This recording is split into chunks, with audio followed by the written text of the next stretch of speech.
आने वाले कल के सपने हमारी जिंदगी की बुनियाद होते हैं। ये सपने ही होते हैं जिनके पीछे भागकर इंसान अपना भविष्य बनाता है। जरूरी नहीं कि सबके सपने पूरे ही हो जाएं, मगर कोशिश करने का हक तो सबको मिलना चाहिए। नमस्कार, मैं सोनाली कुलकर्णी आप सभी का स्वागत करती हूँ क्राइम पेट्रोल सतर्क जस्टिस रीलोडेड में। हमारा आज का केस एक ऐसा ही केस है जिसमें कोशिश तो दूर, विक्टिम के सपनों की उड़ान को जमीन पर ही काट दिया गया था। एक बेहतरीन भविष्य को बीते हुए कल की याद बना दिया गया था। एक ऐसी याद जो सालों बीतने के बाद भी जरा सा कुरेदने पर फिर से आंखों के सामने तैर गई थी।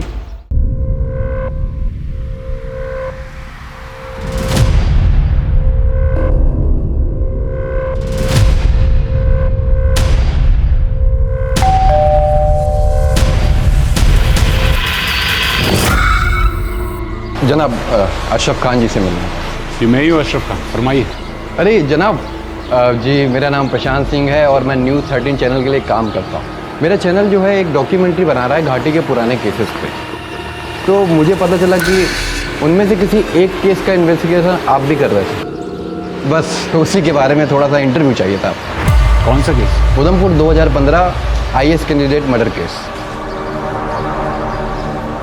देखिए मैं रिटायर हो चुका हूँ, तो इस केस के बारे में क्या, किसी भी केस के बारे में मुझे कोई बात नहीं करनी। सर कुछ तो बता दीजिए सर। अरे भाई बोला मुझे कुछ नहीं बात करनी, पर आपको जो भी इन्फॉर्मेशन निकालनी है डिपार्टमेंट से फाइल निकलवाइए। सर ठीक है, आप कुछ मत बताइए, लेकिन उस फैमिली के बारे में बता दीजिए। वो कहाँ है? क्योंकि पुराने एड्रेस पे वो मिली नहीं मुझे। क्या करेंगे आप उस फैमिली का? सर वो फर्स्ट हैंड डिटेल चाहिए थी। अगर आप बता दोगे तो फिर फैमिली से पूछना नहीं पड़ेगा। देखिए मैं नहीं जानता कि वो कहाँ रहते, आप जा सकते हैं। बाय द वे, क्या जानना है आपको? बस उतना बता दीजिए जो हुआ था उससे। सबा अब्दुल्ला नाम था उसका।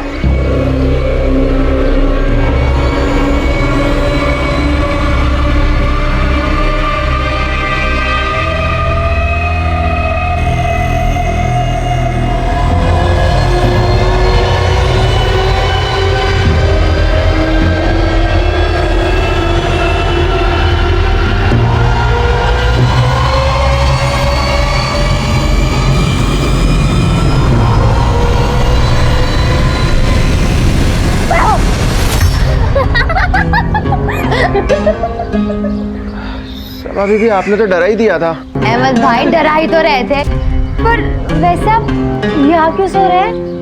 अंदर कोई था नहीं, तो बैठे बैठे नींद लग गई। अच्छा ठीक है, अब हम आ गए, अब जाकर अपने कमरे में सो जाइए। नहीं मैं ठीक हूँ यहाँ पे। अहमद भाई आपकी आंखों में नींद साफ नजर आ रही है, जाके सो जाइए। चलो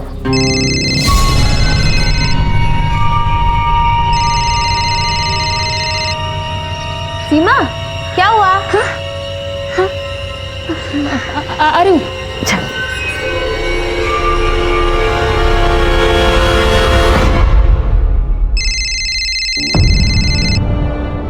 क्या है?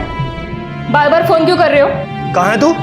और मेरा फोन क्यों नहीं उठा रही तू? जहां भी हूँ ठीक हूँ, और फोन इसलिए नहीं उठा रही थी क्योंकि तुमसे बात नहीं करनी थी। ये बात ना अपने घर वालों को बोलना, जब मैं उनको बताऊंगा तेरी अय्याशियों के बारे में कि घर पे कम और बाहर ज्यादा रहती है तू। रोहित तुम मुझसे ना जबान संभाल के बात करना, समझो तुम? सीमा तुम भी फ्रेश हो जाओ।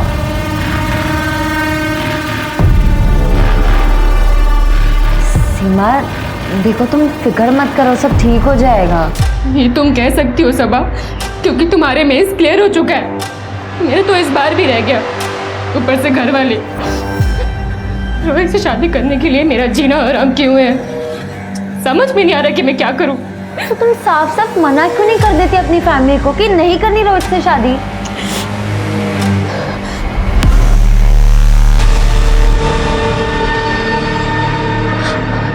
सबा, क्या तुम मुझे 1 लाख रुपए दे सकती हो? इतने पैसे क्यों चाहिए? दिल्ली जाना है, वहीं से IAS की तैयारी करूंगी। देख सीमा, अगर मेरे पास होते तो मैं ज़रूर दे देती, बट आर यू श्योर कि तुझे ये करना है? मतलब कि दिल्ली कोई पास की जगह नहीं है। मैंने सोच लिया सबा, मुझे इन सबसे दूर जाना है बस। देख पिज्जा वाला आया होगा, मैंने हम दोनों के लिए ऑर्डर किया है। चल अब होना बंद कर।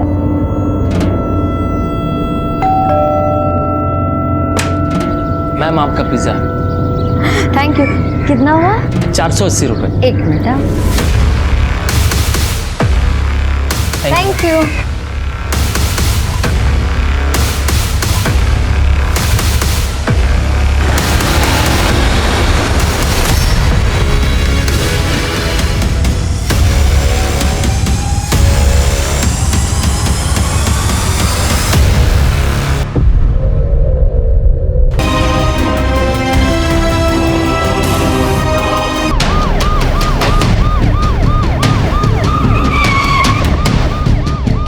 जनाब, गांव के मुखिया जमील अब्दुल्ला की बेटी थी सबा अब्दुल्ला, साथ में उसकी सहेली थी सीमा भट्ट, जो फैमिली को जिंदा मिली है। काफ़ी खून बह गया है, फिलहाल उसे हॉस्पिटल भिजवाया है, काफ़ी क्रिटिकल है। दोनों घर पर अकेली थी? जी जनाब, माँ बाप रिश्तेदार के पास गए थे और भाई अजहर अपने दोस्तों के साथ बाहर गया था जनाब।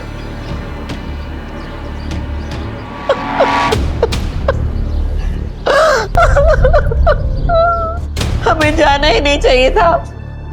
आप चले जाते, हैदर चले जाता, मैं नहीं जाती तो कुछ नहीं होता। हमारी सभा को कुछ नहीं होता। जनाब यहाँ पे सीमा बेहोश पड़ी मिली थी। और कुछ? एक नौकर है जनाब, घर के आउट हाउस में रहता है। उससे कुछ पता चला? नहीं जनाब, कहता है कि गहरी नींद में सोया हुआ था, उसने कुछ नहीं सुना। तो फिर ये डेड बॉडी सबसे पहले किसने देखी? माँ बाप आ गए थे 5 बजे, पुलिस को उन्होंने ही इन्फॉर्म किया। शर्मा, लड़की को मारने से पहले टॉर्चर किया गया, वो चिल्लाई भी हुई, फिर आसपास किसी को कुछ सुनाई कैसे नहीं दिया? उसके गहने भी चोरी हुए। वही तो जनाब, सीमा ने भी गहने पहने हुए थे, लेकिन उसके गहने चोरी नहीं हुए। जल्दबाजी में मर्डर को लूटपाट दिखाने की कोशिश की है। सीमा ने दरवाजा खोला होगा और सीमा को कंट्रोल करने के बाद उसे सबा पर हमला किया होगा। टारगेट सबा ही थी, लेकिन एक बात समझ में नहीं आ रही, अगर सीमा आई विटनेस थी तो उसे सीमा को जिंदा क्यों छोड़ा? हो सकता है उसने सीमा को मरा हुआ समझ के छोड़ दिया। हो सकता है। इस सबा ने पिछले हफ्ते ही IAS का मेंस क्रैक किया था। अगर इंटरव्यू पार कर लेती तो उधमपुर की सबसे पहली वुमेन ऑफिसर होती। तो ये वो सबा अब्दुल्ला है, मैंने पढ़ा इसके बारे में।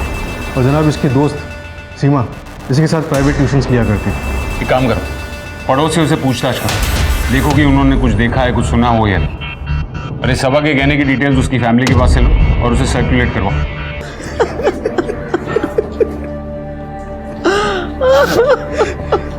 कभी किसी से कोई गलत बात नहीं की, किसी का कुछ गलत नहीं किया। जाने हमारा कौन दुश्मन था, मेरे बच्चे की जान। जनाब, अभी हमें थोड़ा सा वक्त दे दीजिए। अभी हमारी हालत नहीं है आपके सवालों के जवाब देने की।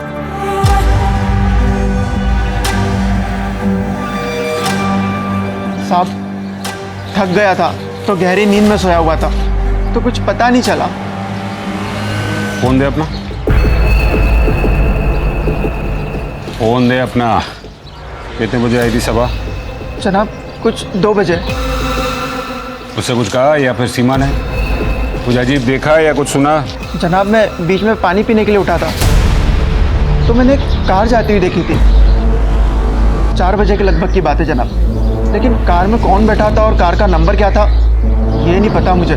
मुझे लगा कि कोई। झूठ क्यों बोल रहा है? झूठ क्यों बोल रहा है? गहरी नींद में था, थक गया था इसलिए कुछ सुनाई नहीं दिया। ऑनलाइन था तू और तूने लोगों को फोन किया है 2 से 4 के बीच में। वो शबनम को कॉल किया था मैंने। झूठ क्यों बोला है? कौन है शबनम? कौन है? शबनम मेरे गांव की है और हम दोनों शादी करने वाले हैं, लेकिन ये बात उसके परिवार वालों को नहीं पता है, इसलिए मैंने उसका नाम नहीं लिया। हाँ जनाब, जो कार मैंने जाते हुए देखी थी वो सिल्वर कलर की थी। जनाब पड़ोसियों से पूछताछ करने की कोशिश की, लेकिन कोई इन्फॉर्मेशन नहीं मिली। जनाब ये देखिए सीमा के फ़ोन से क्या मिला है। रोहित शर्मा, ये रोहित के नंबर से सीमा को 6 बार कॉल आए और ये एक कॉल को छोड़कर सीमा ने किसी भी कॉल को आंसर नहीं किया। और जनाब मैंने रोहित को कॉल करने की कोशिश की लेकिन वो फ़ोन नहीं उठा रहा है। शर्मा, ये रोहित के बारे में पता करो।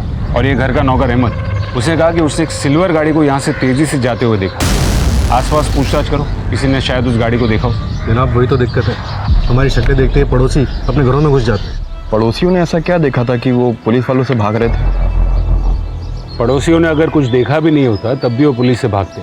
क्यों? कश्मीर है ये जनाब, यहाँ ऐसे ही होता है। सर सबा के बारे में कुछ बताइए, क्या बैकग्राउंड था, क्या थी उसकी जिंदगी, कौन थी सबा? कश्मीर की लड़कियों के लिए एक उम्मीद थी सबा। मिस सबा अब्दुल्ला, आपके सामने एक मामला आता है जिसमें एक 16-17 साल की लड़की अपने घर से भागकर अपने प्रेमी से शादी कर लेती है और लड़की की फैमिली लड़की के किडनैपिंग का केस दर्ज करती है। तो आप एज एन आईएएस ऑफिसर क्या करोगे? सर एज एन आईएएस मैं प्रायोरिटी पर लड़की की रिटर्न इंश्योर करूंगी फैमिली के पास।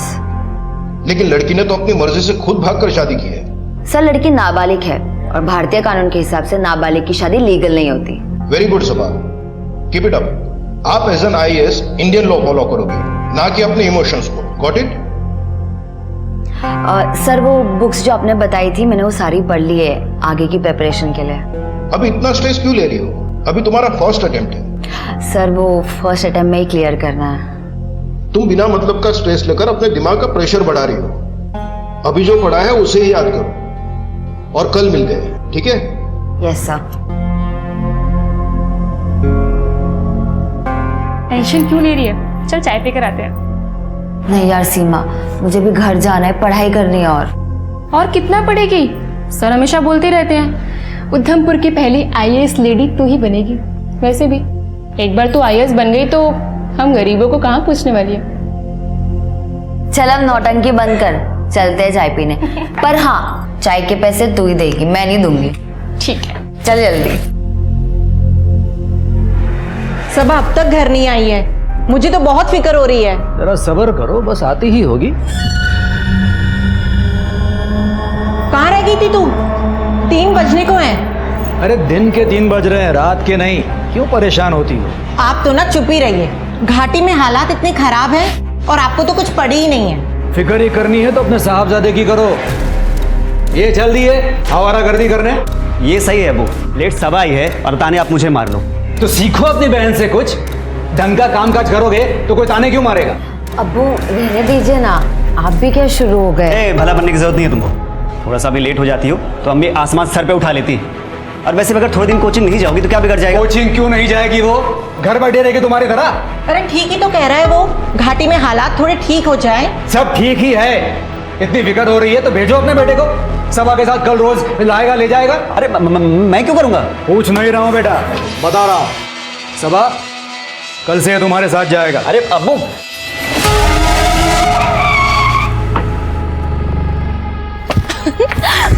मेरी जान सबा, मेंस का रिजल्ट आ गया है। उधमपुर तो छोड़, पूरे कश्मीर से तूने क्लियर किया है। सच? तुम्हारा नहीं हुआ? नहीं सीमा तू अंदर चल, मैं आती हूँ। तुझे सीमा के रिजल्ट की बड़ी पड़ी है। मैंने क्लियर किया, मुझे तो कुछ नहीं कह रहा। हाँ कांग्रेचुलेशंस। इतना एटीट्यूड क्या दिखा रहा है? तेरी बहन ने मेंस क्लियर किया है, आईएएस ऑफिसर बनेगी। हाँ तो ठीक है, जब तू आईएएस बन जा रहा तो ड्राइवर मुझे ही रख लेंगे। और वैसे भी अभी तो ड्राइवर मुझे ही बना के रखा है। तो मत बन मेरा ड्राइवर। कौन कह रहा है तुझे? जा, तू फ्री है, मैं खुद आ जाऊंगी। अरे अब्बू मेरी जान ले लेंगे। और अब्बू को कौन बताएगा? देख मैं तो नहीं बताऊंगी, तू बताएगा क्या? नहीं ना, जा मस्ती कर। और हाँ, अब मुझे ड्राइवर की जरूरत नहीं, ड्राइवर मुझे अब सरकार देगी। एक अच्छे आईएएस ऑफिसर के अंदर लोगों की समस्याओं को समझने और उनकी बेहतरी के लिए काम करने की जिद जरूरी होती है। सबा के अंदर ये दोनों ही खूबियां थी। वो बेहद जिम्मेदार लड़की थी जिसे अपने करियर की चिंता के साथ साथ अपने परिवार और दोस्तों का ख्याल भी था। अगर वो आईएएस बनती तो बहुत ही अच्छी ऑफिसर बनती जिससे जनता के दर्द का एहसास होता। मगर उसकी प्रतिभा, उसके उज्जवल भविष्य की सारी उम्मीदें उसके मर्डर के साथ ही मिट्टी में मिला दी गई थी। और अब पुलिस बस इतना ही कर सकती थी कि सबा के कातिलों को पकड़कर उसे इंसाफ दिलाना। जनाब मैं मकान मालिक हूँ सीमा का। रोहित उसका मंगेतर है। कहाँ मिलेगा ये रोहित? जनाब वो आज सुबह ही तो आया था सीमा से झगड़ा करने। अरे तेरे पास पैसे नहीं है तो अपनी दोस्त से ले ले, ये तो बहुत पैसे वाली है, 10, 15, 20 हजार तो दे ही सकती है। तुम बड़े ही बेशर्म आदमी हो रोहित। मैं उससे क्या कहूँ कि मेरा मंगेतर भीख मांग रहा है? क्या बोली तू? भीख मांगने आया हूँ मैं? बेशर्म हूँ मैं? भीख मांगने आया हूँ मैं यहाँ पे? भीख मांगने आया हूँ? बहुत बोल रही है तू। छोड़ उसे, जान लोगे क्या? बीवी हो मेरी, मैं जो चाहूँ कर सकता हूँ उसके साथ। बीवी का मतलब भी जानते हो तुम? और बीवी नहीं हुई अभी तक तुम्हारी वो, और ना ही कभी होगी। तुम जैसे आदमी के साथ शादी करके इसे अपनी जिंदगी बर्बाद करनी है क्या? मेरे और सीमा के बीच में मत पड़, पछताएगी बहुत। जो करना हो कर लेना। चल सीमा।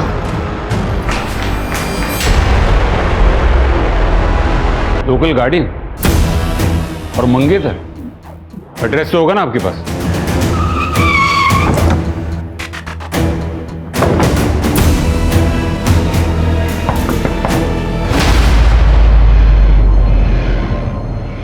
जनाब आप? रोहित जी जनाब, सीमा मेरा फोन नहीं उठा रही थी, इसका मतलब ये थोड़ी ना मैं उसको मार दूंगा। ना ना, सीमा को तो जिंदा छोड़ दिया तुमने, मारा तो सबा को है। धमकी भी दी थी ना उसे। जनाब सीमा जिंदा है? तुम्हें क्या लगा मर गई और तुम बच जाओगे? नहीं जनाब, मैंने किसी को नहीं मारा, मैं सुबह से घर पे ही हूँ। आप चाहें तो पास वाले किराएदार से पूछ सकते हो आप।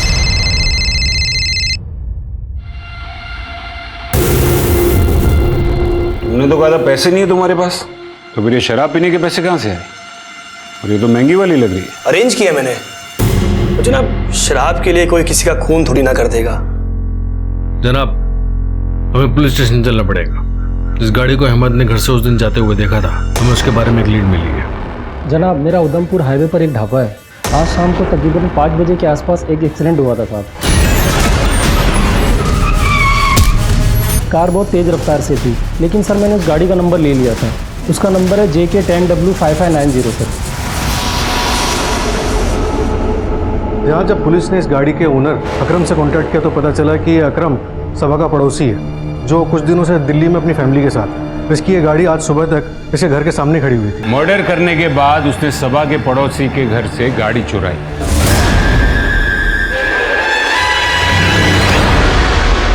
और भागने के चक्कर में वो एक्सीडेंट कर बैठा। और जनाब इसी एक्सीडेंट में एक लड़के की मौत भी हुई है। ये देखिए जनाब, फिलहाल इसकी आइडेंटिफिकेशन नहीं हो सकी है, लेकिन हम कोशिश कर रहे हैं। कोशिश नहीं शर्मा, इस गाड़ी को ढूंढो। इस गाड़ी का मिलना बहुत जरूरी है। तब तक मैं हॉस्पिटल जाता हूँ और देखता हूँ कि सीमा के पास से हमें और कोई इंफॉर्मेशन मिलती है या नहीं। Okay sir. सीमा, मैं इंस्पेक्टर अशरफ खान, तुम्हारा और सबा का केस मैं ही हैंडल कर रहा हूँ। मुझे बताओ कि तुम्हें कुछ याद है कि कौन आया था घर पर, किसने तुम दोनों को मारने की कोशिश की? नहीं, उसने दरवाजा खोलते ही मैं उसे देख नहीं पाई। हाँ लेकिन सीमा फिर भी कुछ तो याद होगा। वो सबा का कोई दोस्त था, तुम्हारा कोई जानने वाला था, या फिर कोई और था? कोशिश करो सीमा, याद करो। कौन था वो? सीमा कौन? जनाब प्लीज पेशेंट की हालत खराब हो रही है।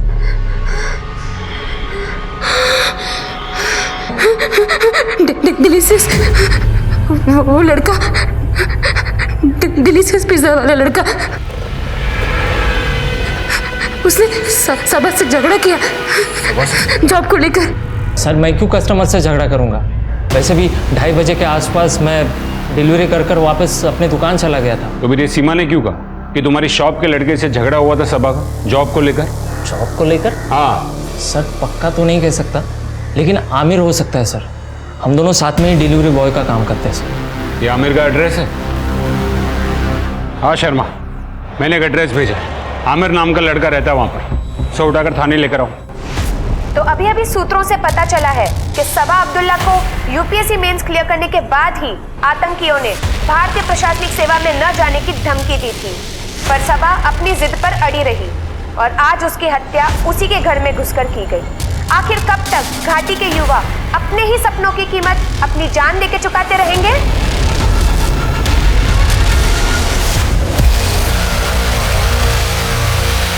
बात करने के लिए तो हम कहीं पर भी आ सकते थे जमील साहब, पर इससे आपको हमारी हिम्मत का पता नहीं चलता था, इसीलिए आना पड़ा हमें यहाँ। आप हमसे क्या चाहते हैं? आपसे नहीं, आपकी बेटी से चाहते हैं। हिंदुस्तानी हमारे बच्चों को मार रहे हैं और ये उन्हीं को नायाब बनाने में लगी है, और ये हम होने नहीं देंगे। बेहतर होगा कि ये ख्वाब आप खुद ही छोड़ दें, वरना हम अपनी पे आ गए तो किसी के लिए अच्छा नहीं होगा। जमील मियाँ समझाइए, वरना दूसरी मुलाकात ऐसी नहीं होगी। मैंने कितनी बार मना किया, इनको भी और सबा को भी, पर ये दोनों मेरी बात नहीं माने। और देखिए, दहशतगर्दों ने अपने तरीके से आखिर रोक ही लिया सबा को। हमारी सबा IAS बन जाती तो उसे देखकर दूसरे बच्चे पढ़ाई लिखाई करते, आगे बढ़ते, लेकिन फिर घाटी में बंदूक कौन उठाता? इसीलिए उन लोगों ने हमारी सबा को।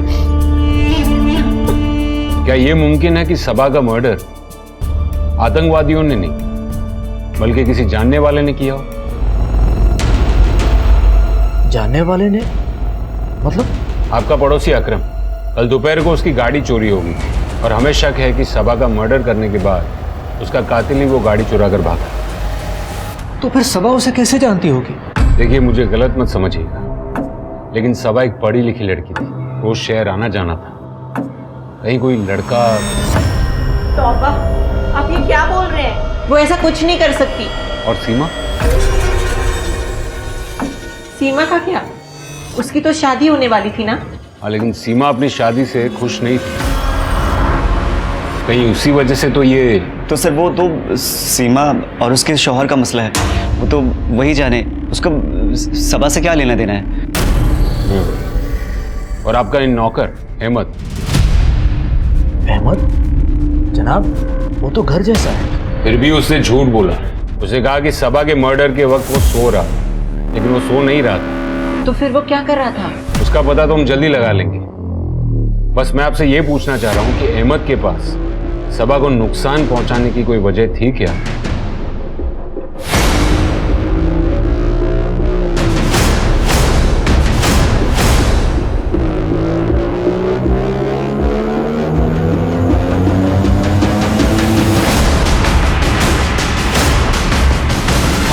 उस लड़की सबा ने झूठा ब्लेम डाला था मुझ पर। ये क्या कर रहे हो? सॉरी मैडम, गलती से टच हो गया। तुम जैसे लोगों को ना मैं अच्छे से जानती हूँ। तब से घूरे जा रहे हो, कुछ बोलने तो ज्यादा फायदा उठा रहे हो। अपनी औकात मत भूलो। औकात की बात मत कर, मैं दुकान का नौकर हूँ, तुम्हारा नहीं हूँ नौकर जो तुम्हारी बात सुनूंगा। दुकान के नौकर हो ना, तो दुकान वालों की सुनना जब तुम्हारी कंप्लेन करूंगी तब तुम्हें समझ में आएगा। हाँ कर देना, और ये धमकी ना किसी और को देना। उसके बाद मैं गुस्से में वहां से निकल गया, तो मुझे लगा कि क्या ही करेगी वो, लेकिन उसने मेरे खिलाफ कंप्लेन कर दी कि मैंने उसके साथ छेड़छाड़ की है। और फिर तुम्हें नौकरी से निकाल दिया गया और तुम गुस्से में सबा के घर गए और उसे मार डाला। कौन बोला आपको मैं उसके घर पे गया? किसी ने देखा था तुमको वहां पर? जिसने भी देखा झूठ बोल रहा है वो, मैं तो पूरे दिन मेरे घर पे था। तो झूठ बोलकर तुम्हें क्यों फंसाना चाहेगा? मुझे क्या पता, होगा उसका कोई मतलब। हो सकता है उसने मारा हो उसको और खुद बच के मुझे फंसाना चाह रहा हो।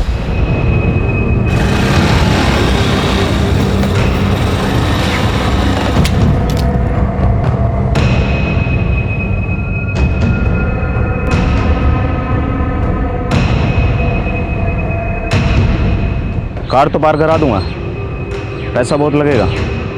पैसा है उतना तेरे पास?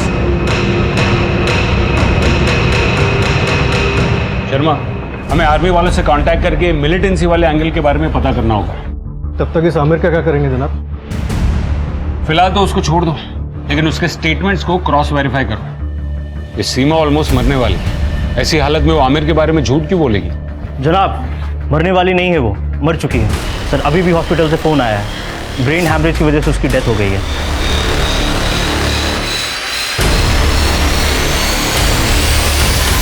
सर, सीमा के मरने के बाद तो आपकी इन्वेस्टिगेशन डिरेल हो गई होगी ना?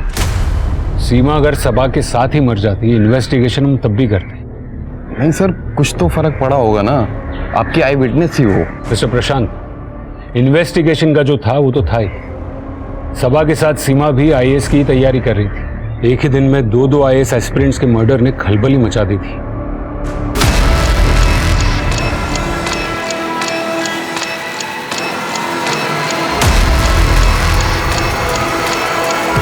जनाब, वी आर ऑन।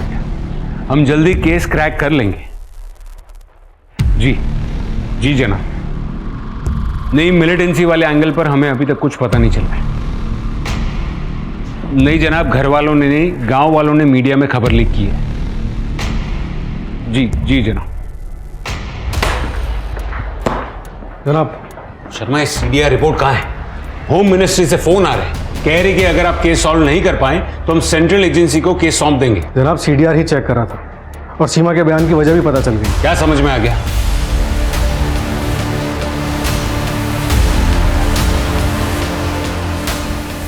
कहाँ है? कहीं थाने में बिठा के रखा जनाब। साहब, मेरा बेटा मनीष कल दोपहर 12 बजे घर से निकला है, अभी तक वापस नहीं आया है, उसका फोन भी बंद है। अपने रिश्तेदारों या उसके दोस्तों से पता करिए, हो सकता है वो अपने किसी दोस्त के यहाँ रुक गया हो। नहीं साहब, सबसे पूछा, कुछ पता नहीं चला साहब।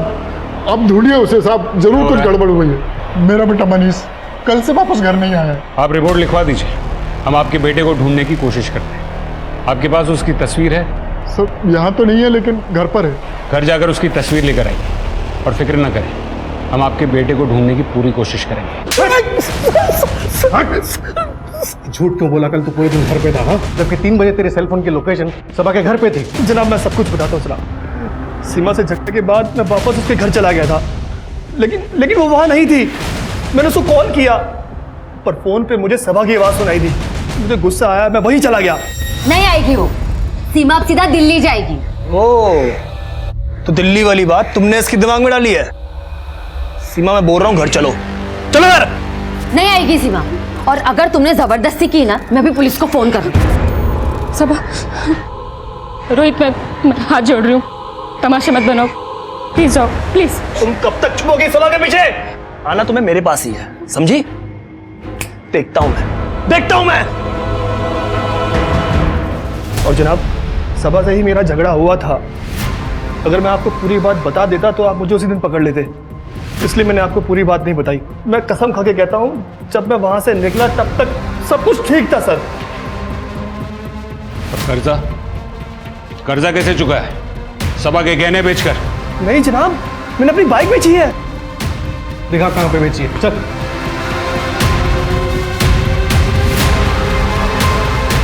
जनाब रोहित ने बाइक बेची थी, खरीदने वाले ने कंफर्म किया, और आर्मी कमांड से जो मिलिटेंट्स की लिस्ट आई थी उन्हें भी क्रॉस चेक कर रहे हैं, कल उनकी लोकेशन क्या थी। और जनाब ये देखिए, ठीक है, ये आमिर की हिस्ट्री शीट है, मकरपुरा थाने का हिस्ट्री शीट है। चेन स्नैचिंग, चोरी और ऐसे कई सारे मामले उसके ऊपर दर्ज हैं। और जनाब 2 कार चोरी के भी केसेस। जनाब इसके सर्कल में पूछताछ की तो पता चला कि आमिर थोड़ा मेंटली डिस्टर्ब्ड है, और कल दोपहर को ही अपने घर पे नहीं, सबा के घर के पास जुआ खेल रहा था, जिसमें 10,000 रुपये भी हार गया। कहीं इसने खुन्नस में आके सबा को। जनाब ये देखिए, आज सुबह जो आदमी अपने बेटे की मिसिंग कंप्लेंट लेके आया था, वही उसके लड़के की फोटो है। और जनाब ये देखिए,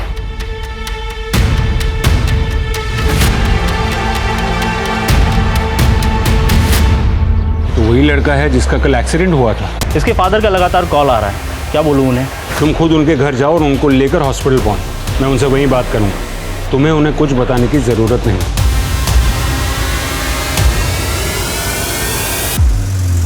ये किस्मत भी अजीब है शर्मा। मनीष की मौत सिर्फ इसीलिए हुई क्योंकि वो गलत वक्त पर गलत जगह से रोड क्रॉस कर रहा था। अब उसके वालिद को क्या कहेंगे कि मनीष की किस्मत खराब थी।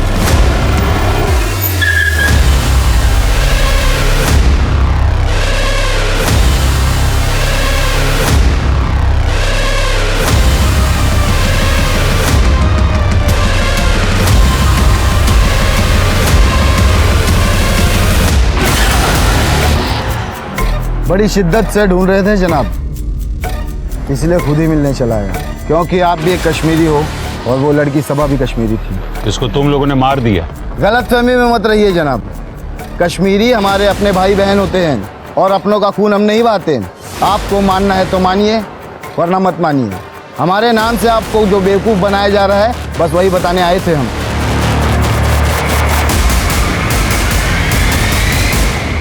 जनाब फोन बंद है, लगता भाग गया। दरवाजा तोड़ो।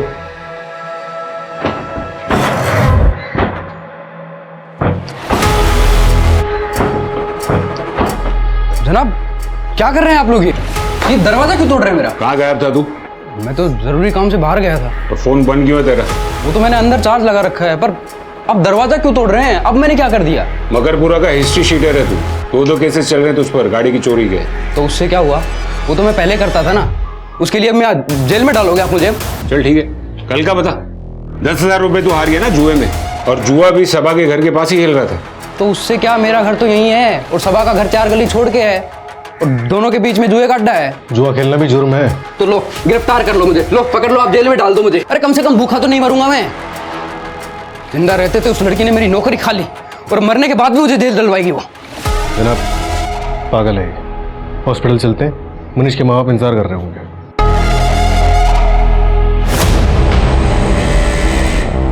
पुलिस वाले आए थे मेरे घर पर। सब हमें यहाँ क्यों बुलाया गया है? हमारा बेटा मनीष ठीक तो है ना?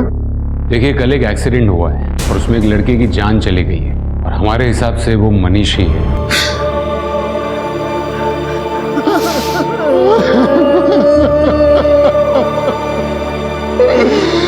हमारा इकलौता बेटा था साहब, और जिसने एक्सीडेंट किया, क्या वो पकड़ा गया साहब? देखिए उसे पकड़ने के लिए आपका मनीष की पहचान करना बहुत जरूरी है।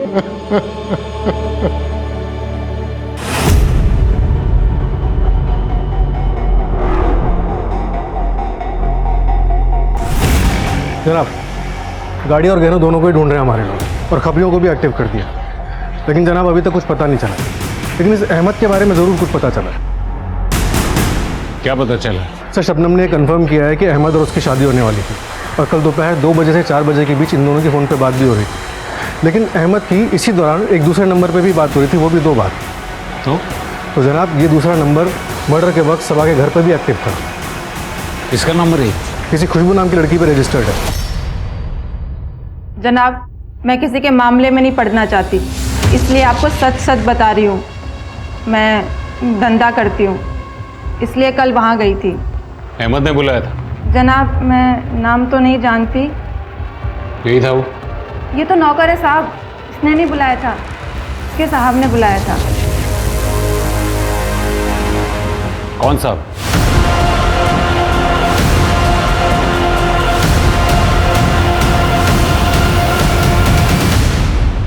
सर अहमद को बोलकर मैं घर में लड़की मंगा लेता था। कल भी मैं सबा को कोचिंग में छोड़कर घर आ गया था, और आउट हाउस में इसी लड़की के साथ था।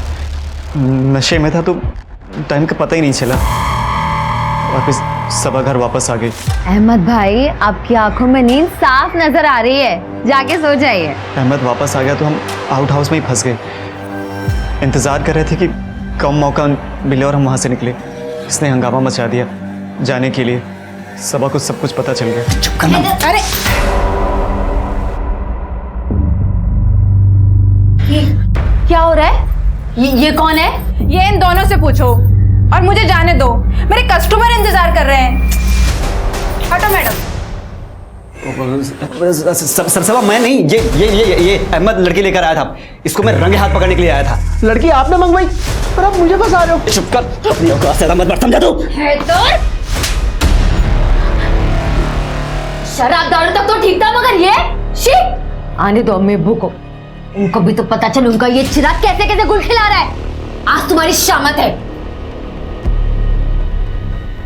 और सबा तुम्हारे अब्बू और अम्मी को तुम्हारी असलियत ना बता दे, इसलिए तुमने उसे मार डाला। नहीं सर, अब्बू तो मुझे जान से मार देते, बस इसलिए श्रीनगर जा रहा था। फिर सबा की खबर मिली तो वापस लौट आया। बराबर है, सबा तो मर ही चुकी थी ना, तो क्या ही कुछ बताती। और वैसे भी तुम्हारे मन में उसके लिए नफरत तो थी, तुमने एक ही तीर से 2 निशाने लगा दिए। सर मैं सच कह रहा हूँ, सबा मेरी बहन थी, और मैं भला उसका खून कैसे कर सकता हूँ? आप चाहें तो अहमद से पूछ लीजिए। इससे पूछो जो खुद तुमसे मिला हुआ है। सर प्लीज, मैं सच कह रहा हूँ, मैंने उसका खून नहीं किया है। आखिर वो मेरी बहन थी। सर सबा का भाई हैदर, वो अपनी ही बहन का मर्डर कर सकता है? 35 साल की नौकरी में बस यही एक बात सबसे ज्यादा समझ में आई है कि दूसरों से ज्यादा अपने ही पीठ में छुरा घोंपते हैं। तो आपके हिसाब से हैदर ने पीठ में छुरा घोंपा था? सलाम साहब, आज रात एक कार को बॉर्डर पास कराने की तैयारी चल रही है, नाले के पास जंगल वाले रास्ते से। ये वही कार है जिसे आप ढूंढ रहे हैं। खबर पक्की है? हाँ जनाब, एक बंदे के और कार के फर्जी डॉक्यूमेंट भी बना लिए गए हैं बॉर्डर के उस पार इस्तेमाल करने के लिए।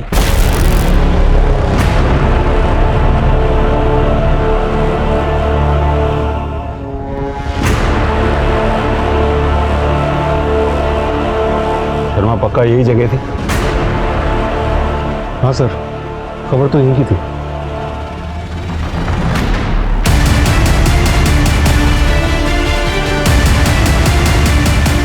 शर्मा, वो लोग आ रहे हैं, गाड़ी निकालो।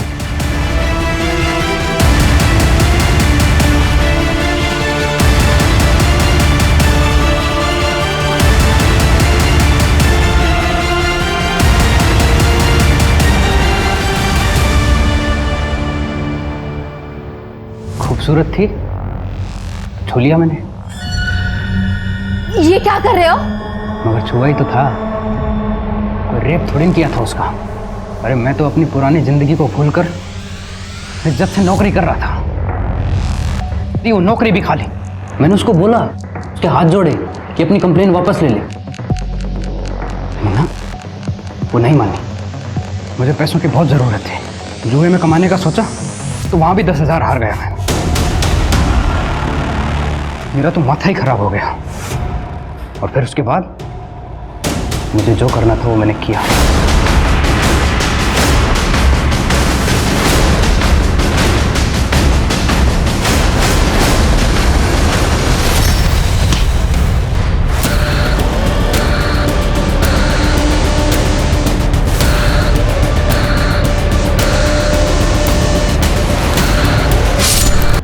सबा के घर से निकलते मुझे कोई देख ना ले, इसलिए मैंने उसके पड़ोसी की कार चुराकर उसमें भाग गया।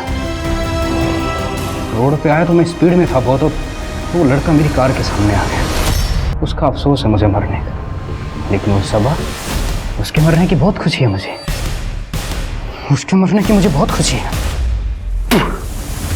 आमिर ने उसकी सनत में सबा और सीमा दोनों लड़कियों का ब्राइट फ्यूचर बर्बाद कर दिया। सर, यहाँ आने से पहले मैंने काफ़ी कुछ रिसर्च किया था आपके बारे में, बस वही क्रॉस वेरीफाई करना था। आपने तो कहा था कि आप मुझसे बातचीत करना है, फिर ये रिसर्च? सर, अब होमवर्क तो करना ही पड़ता है ना। सर, मनीष का एक्सीडेंट जिस कार से हुआ था, उस ढाबे वाले ने आपको कार का कलर क्या बताया था? सिल्वर गाड़ी थी वो। नहीं, जब मैं उसके पास गया तो उसने मुझे व्हाइट कलर बताया था। वो इतने साल हो गए हैं, वो भूल गया होगा। नहीं, मैं कंफर्म हूँ कि मुझे उसने व्हाइट कलर ही बताया था। एक बार आप कंफर्म कर लीजिए।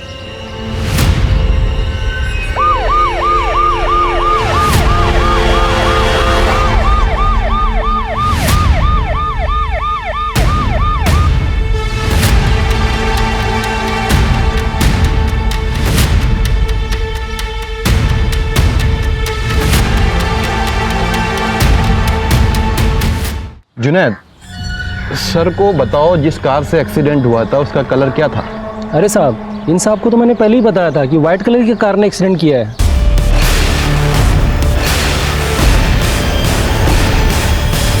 ये इंटरव्यू के बहाने क्या बकवास चल रहा है यहाँ पर, और ये आदमी चीजों को भूल रहा है। एक सेकंड सर। जुनैद, गाड़ी का नंबर क्या देखा था तुमने?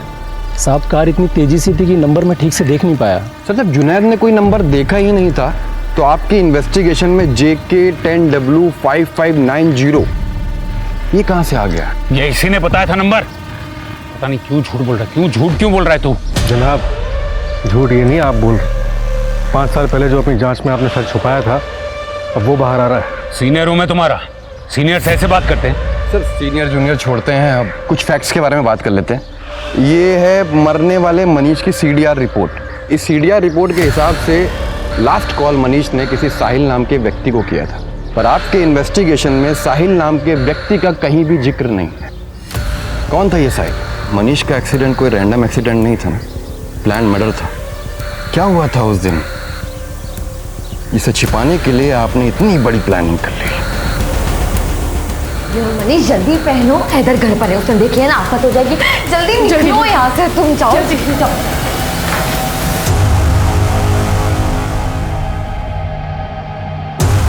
दोस्त होकर तुझे मेरी बहन मेरी तैयारी करने के लिए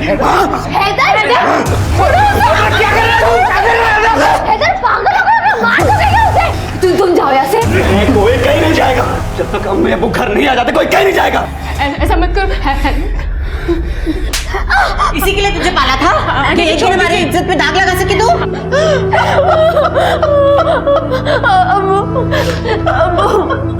मैं और मनीष एक दूसरे से प्यार करते और शादी करना चाहते। कम से कम आप तो समझिए। मुझे कितना नाज था तुम पे, आज तुमने मेरा सर शर्म से झुका दिया। अबू ऐसा मत कहिए अबू। इज्जत से बढ़कर और कुछ नहीं, ना बेटा ना बेटी।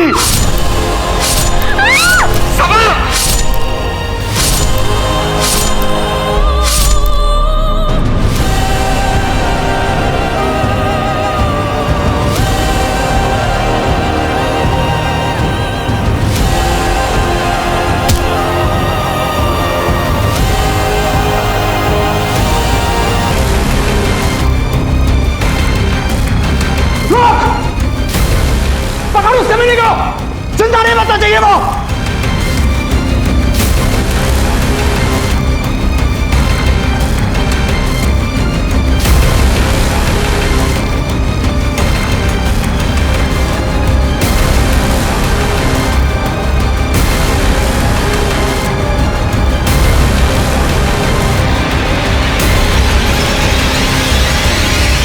हेलो साहिल, तेरी मदद चाहिए थी, अर्जेंट है।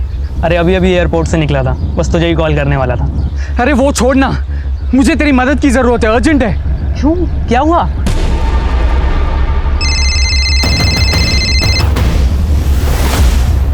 हाँ साहिल। भाई सब ठीक है ना? क्यों, क्या हुआ? मनीष का कॉल आया तो बहुत परेशान लग रहा था, तो उधमपुर वाले हाईवे पे मिलने के लिए बुलाया है। क्या हुआ है? अरे कुछ नहीं, बस वो एक लड़के से उसकी लड़ाई हो गई थी, तो उसे चोट ज़्यादा आ गई है। क्यों, तू कहाँ है? वो एयरपोर्ट वाले रास्ते पे जो चौराहा है ना, वहाँ मिलते हैं, फिर दोनों साथ चलते हैं। हाँ।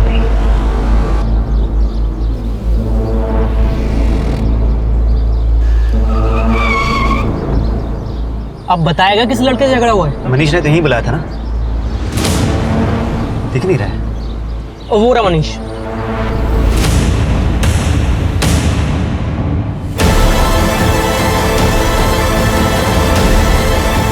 हैदर क्या? हैदर यार, पुलिस पकड़ लेगी यार, मुझे जेल नहीं जाना है। अरे बच्चों से रोना बंद कर यार। देख, अगर तू चाहेगा ना तो हमें कुछ नहीं होगा। अरे तू नहीं समझ रहा है यार, मेरी बात को समझ।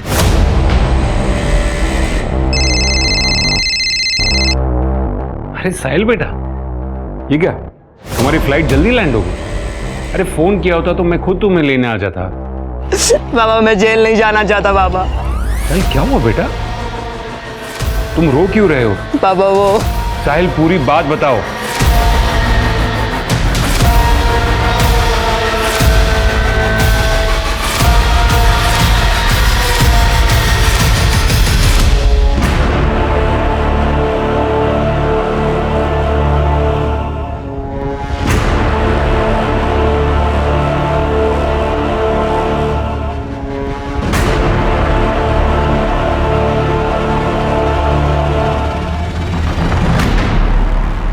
अपने बेटे को बचाने के लिए आपने एक ब्रूटल ऑनर किलिंग के केस को कुछ और ही रंग दे दिया।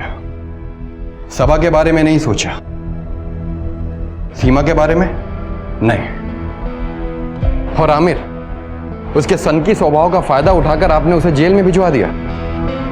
और अभी कुछ ही दिन पहले उसने जेल में सुसाइड नोट लिखा और अपने आप को मार लिया। मैं जानता हूं कि मुझसे गुनाह हुआ है, लेकिन मैं अपने साहिल को जेल नहीं जाने दे सकता था, वो भी तब जब उसकी कोई गलती थी नहीं। लेकिन कानून अपना काम करता है, भले ही देर से सही। जानते हैं आप अपने बेटे को बेगुनाह भी साबित कर सकते थे, लेकिन आपने दूसरा रास्ता अपनाया।